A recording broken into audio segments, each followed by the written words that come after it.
give yourself a big salute for being a natural bodybuilder. ஆமாம், ஏன்னா நேச்சுரலாக body building பண்ணுறது வந்து அவ்வளோ ஈஸியான ஒரு விஷயம் கிடையாது. நான் அதை வந்து ரொம்ப வருஷமாக பண்ணிகிட்ருக்கேன். So that's why I'm telling this.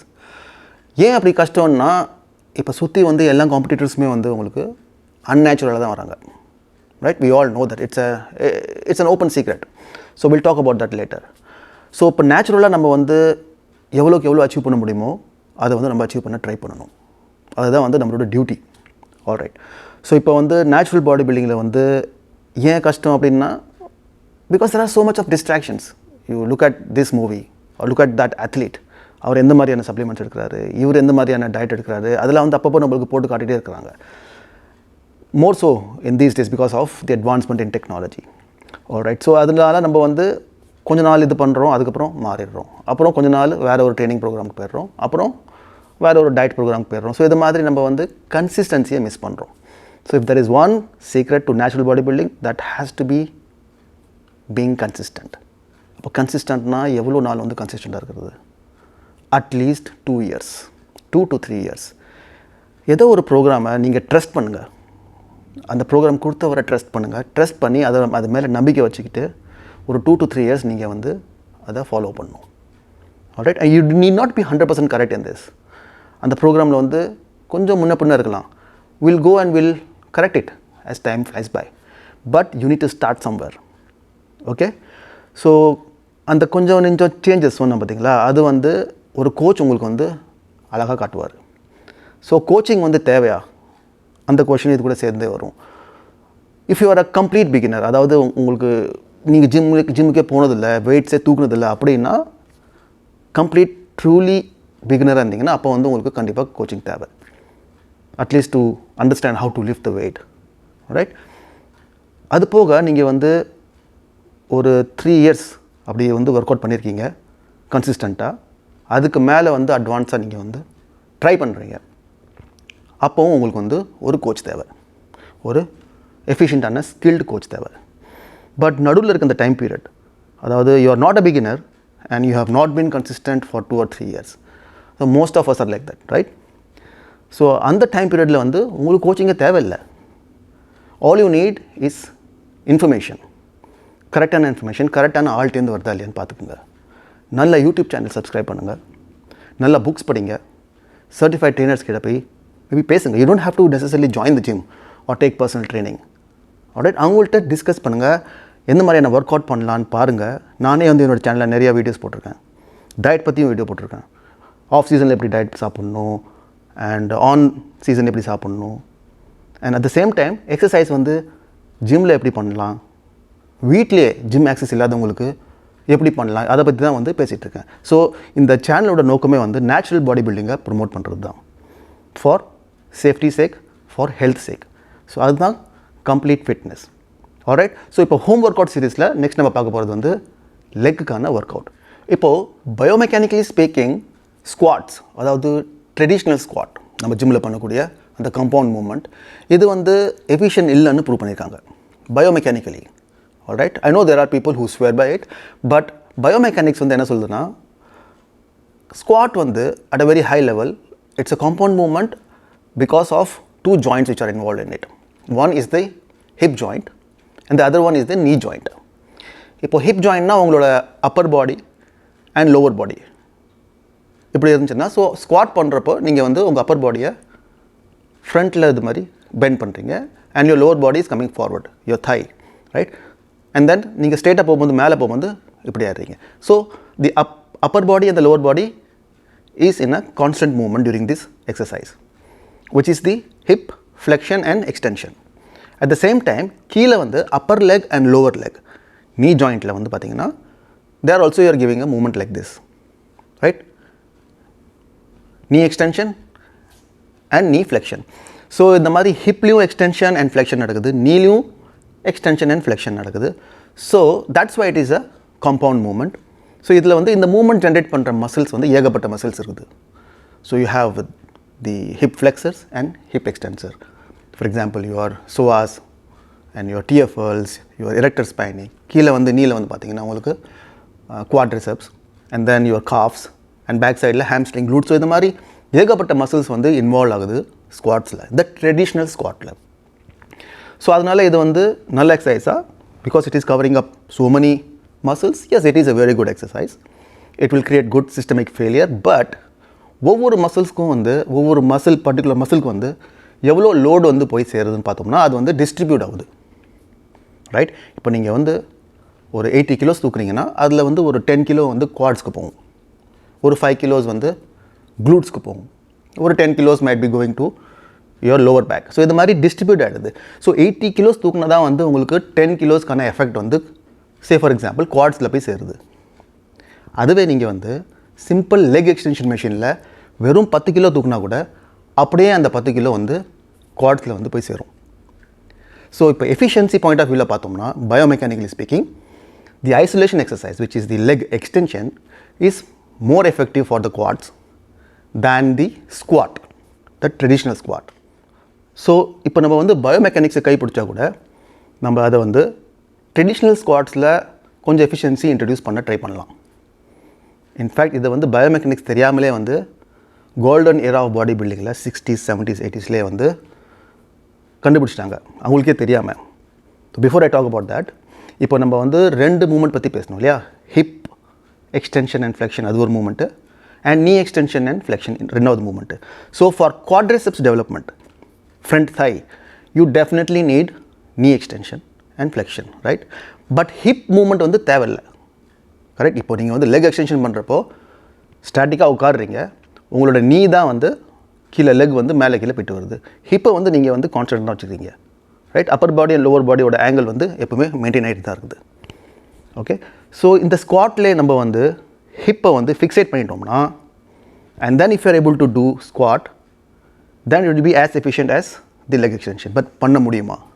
How can you do a squat without changing the angle between the upper body and lower body, right? So அதுக்கு வந்து என்னன்னா, think of it like this, change the angle, change the alignment, இந்த மாதிரி படுத்துக்குங்க, right? This is your spine, this is your thigh, and then you have your lower leg. Can you do something like this where your entire upper body is fixated? அதாவது கிட்டத்தட்ட படுத்துக்கிட்டு எந்திரிக்கிற மாதிரி இருக்கணும், உங்கள் ஸ்பைனை bend பண்ணாமல். அந்த மாதிரியான நீங்கள் ஸ்குவாட் பண்ண முடிஞ்சதுன்னா that is number 1 exercise for quad development, and that squat is called CZ squats.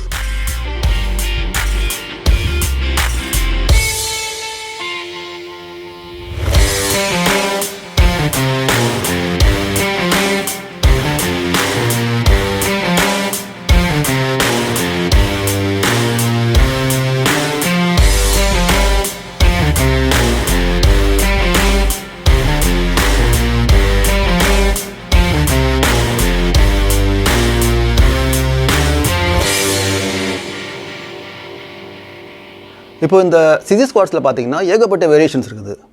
இதில் வந்து ஒரு சில வேரியேஷன்ஸ்லாம் வந்து ரொம்ப கஷ்டமாக இருக்கும், ஒரு சிலது வந்து ரொம்ப ஈஸியாக இருக்கும். So if you want to take my advice, I would suggest that you start with wall squatting.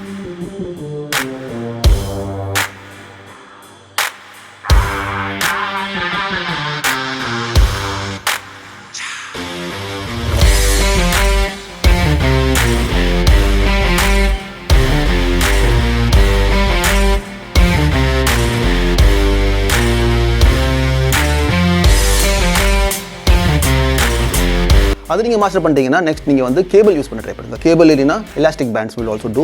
அதாவது நீங்கள் வந்து கீழே ஆங்கர் பண்ணிக்கிட்டோம், கீழே ஆங்கர் பண்ணிக்கிட்டு பின்னாடி லீன் பண்ணிக்கிட்டு நீங்கள் வந்து ஸ்குவாட் பண்ணணும். அதுக்கப்புறம் இந்த வெர்ஷன்ஸ்க்கு நீங்கள் வந்து ட்ரை பண்ணலாம். இதிலே வந்து நீங்கள் கொஞ்சம் ஓவர்லோட் கொடுக்கலாம், ஒரு பேக் மாட்டிக்கலாம் ஃப்ரண்ட்டில், அதுக்குள்ளே திங்ஸ் ஸ்டஃப் பண்ணிக்கலாம். அதையும் மாஸ்டர் பண்ணிட்டீங்கன்னா then maybe we could do without any support, இந்த ரோப்போ இல்லை பேண்ட் சப்போர்ட் இல்லாமல் கூட நீங்கள் வந்து ட்ரை பண்ணலாம். So try to explore different variations of CC squats. இதை பற்றி கொஞ்சம் படிங்க. I'm sure you will be really surprised how effective this exercise is. So இப்போ ஹோம் ஒர்க் அவுட்னால, லெக்ஸ்க்கான ஹோம் ஒர்க் அவுட்னால நெக்ஸ்ட் நம்ம வந்து காஃபை வந்து ஃபோக்கஸ் பண்ணலாம். So calf is also very easily doable at home. இதுக்கு வந்து உங்களுக்கு ஒரு பெரிய எக்யூப்மெண்ட்ஸ் தேவையில்லை, ஒரு பெரிய ஜிம் மெம்பர்ஷிப்பும் தேவையில்லை. we already discussed a lot about this. ஒரு ஸ்டேர் கேஸ், ஒரு எலிவேட்டட் சர்ஃபேஸ் இருந்தானே போதும், அதில் வந்து நீங்கள் full stretch down and full stretch up, contraction up இது பண்ணிங்கனாவே போதும். and we've discussed a lot about this before. So talking about glutes, இப்போ glutesக்கான பெஸ்ட் எக்ஸசைஸ் வந்து மல்டி ஹிப் எக்ஸ்டென்ஷன் மெஷின். இதை பற்றி நான் ஏற்கனவே டிஸ்கஸ் பண்ணியிருக்கேன். இது வந்து இன்னும் மார்க்கெட்டில் அவ்வளோவா பாப்புலராக வேர்ல்டு வைடில் வந்து சேரல. இங்கே it has already started, but it would take some time to reach the rest of the world. So அது வரைக்கும் இதோட செகண்ட் பெஸ்ட் எக்ஸசைஸ் glutesக்கு என்னென்னு பார்த்தீங்கன்னா, அது வந்து more or less like a staircase climbing, right? இப்போது வந்து ஸ்டேர்கேஸ் எல்லார் வீட்லேயும் இருக்கும், I'm sure. If not and if you have dumbbells then you could do lunges. lunges எப்படின்னா பேக்வர்ட் lunges, ஃபார்வர்ட் இல்லை. ஸோ இது ரெண்டுமே வந்து equally good for glutes. So glutesக்கு வந்து இதை விட்டால் தேர்ட் பெஸ்ட் எக்ஸசைஸ் வந்து உங்களுக்கு glute bridges, அதை சொல்லிக்கலாம். பட் glute bridges வந்து உங்களுக்கு late phase loading and also it puts tremendous pressure on your lower back. So அதனால நம்ம வந்து அதை தவிர்க்க ட்ரை பண்ணணும். அண்ட் டெட் லிஃப்ட் வந்து அதுக்கும் அப்புறம் தான் வரும். Now finally let's talk about hamstrings. So இப்போ hamstringக்கு if you want to do the best exercise you need to go to the gym. ஏன்னா we need the leg curls. Okay, so இந்த leg curl வந்து உங்களால் வீட்லேயும் பண்ண முடியும் if you have at least a resistance band. So resistance band மூலமாக நீங்கள் வந்து you could mimic the leg curl exercise.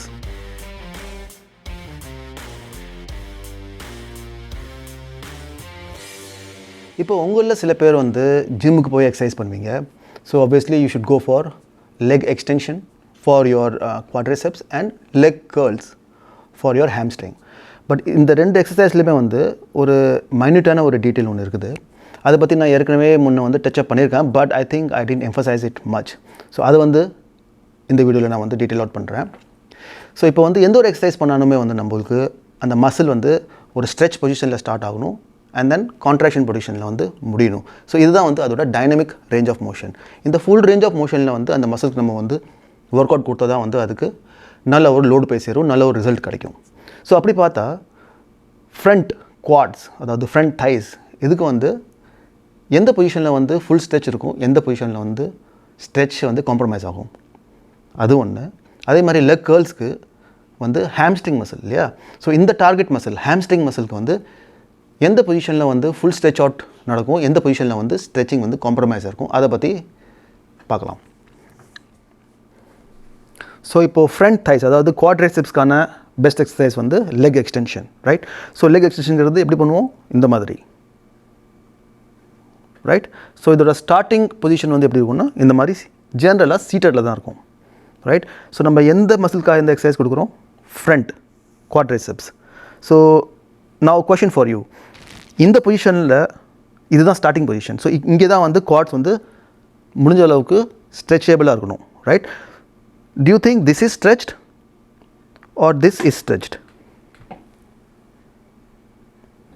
நீங்களே பண்ணி பார்க்கலாம். இங்கே பின்னாடி போக போக தான் வந்து உங்களோட குவாட்ஸ் வந்து நல்ல ஸ்ட்ரெச்சாக இருக்கும். So your starting position for leg extension should be like this. Now let's talk about leg curls for hamstrings, அதாவது back side of your thigh. This will be our starting position, right? And then we'll do contraction like this and then extension like this. So our starting position is like this. We are talking about hamstring. So இப்போ hamstring வந்து இந்த பொசிஷனில் ஸ்ட்ரெச்சாக இருக்குமா இல்லை இந்த position ஸ்ட்ரெச்சாக இருக்குமா? Now remember, the origination of your hamstring is here, the back side near the glutes, right? இந்த பொசிஷனில் தான் வந்து உங்களுக்கு நல்ல ஸ்ட்ரெச் கொடுக்கும். So this should be your starting position for leg curls. So you have seated leg curls and lying leg extension. Okay, coming back to leg home workout. So இப்போ leg workout பொறுத்த வரைக்கும் நீங்கள் பார்த்தீங்கன்னா turns out that home workout is the best exercise, right? For example, for front thighs, quads, நம்ம வந்து என்ன பண்ணோம், CZ squat, right? That is the best exercise. It is as good as leg extension that you do in the gym. So number one exercise வந்து வீட்டில் பண்ணிக்கலாம். அதை விட்டால் glutesக்கு வந்து staircase climbing, at least for now that is the best exercise that we have. அதுவும் நீங்கள் வீட்டிலே பண்ணிக்கலாம். காஃப்க்கும் staircaseல நீங்கள் வந்து raises பண்ண போகிறீங்க with your body weight, right? That also could be done at home. So if you see, most of the exercises could be done at home. You don't need a gym at all. The only time you need a gym is for the hamstring. So ஏன்னா வந்து leg girls வந்து வீட்டில் அவ்வளோவா எஃபிஷியண்ட்டாக பண்ண முடியாது if you don't have the cable machine. But அது கூட நீங்கள் வந்து ஒரு ரெசிஸ்டன்ஸ் பேண்ட் வச்சுருந்தீங்கன்னா அது மூலமாக நீங்கள் பண்ணலாம்.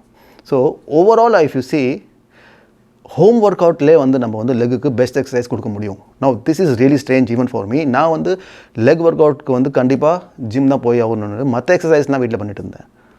Okay, so now it's the reverse. I don't know how far you agree with it, but biomechanically this is what is been proven. ஓகேங்களா? So I hope you enjoyed this series.